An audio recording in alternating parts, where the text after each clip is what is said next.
Hi friends, இன்றைக்கி என்ன ஸ்பெஷல்னு பார்த்தீங்கன்னா மஷ்ரூம் புலாவ். இது எப்படி சிம்பிளாக செய்கிறதுன்னு சொல்கிறேன். இதுக்கு நான் எடுத்துருக்கிறது பார்த்தீங்கன்னா ஜீரக சம்பா அரிசி. இந்த கப்பில் 1 டம்ளர் எடுத்திருக்கேன். நான் 1.5 தண்ணி ஊற்றுவோம். இதில் என்ன கிரைண்ட் பண்ணியிருக்கேன்னா பச்சை மிளகா, இஞ்சி, பூண்டு, புதினா, கொத்தமல்லி இது எல்லாமே ஃபைன் பேஸ்ட்டாக இப்படி அரைச்சி வச்சுருக்கோம்.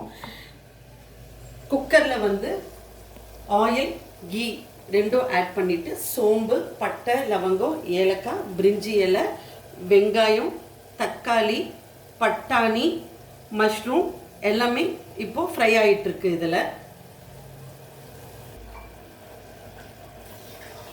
இந்த ஸ்டேஜில் அந்த க்ரீன் பேஸ்ட்டை நம்ம இதில் ஆட் பண்ணிக்கலாம். கூடவே கொஞ்சம் தேங்காய் பால் 1 கிளாஸ்.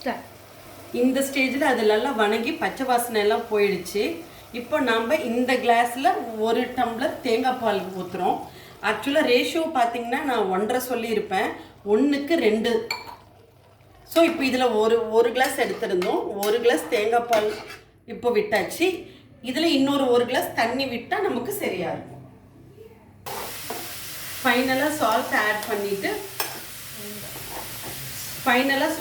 பண்ணிவிட்டு இப்போ நம்ம ரைஸையும் ஆட் பண்ணிட்டோம். இது ரொம்ப நேரம் கொதிக்கக்கூடாது. இப்போ நம்ம 2 விசில் விட்டு இதை இறக்கி விட்டால் மஷ்ரூம் பிரியாணி ரெடி.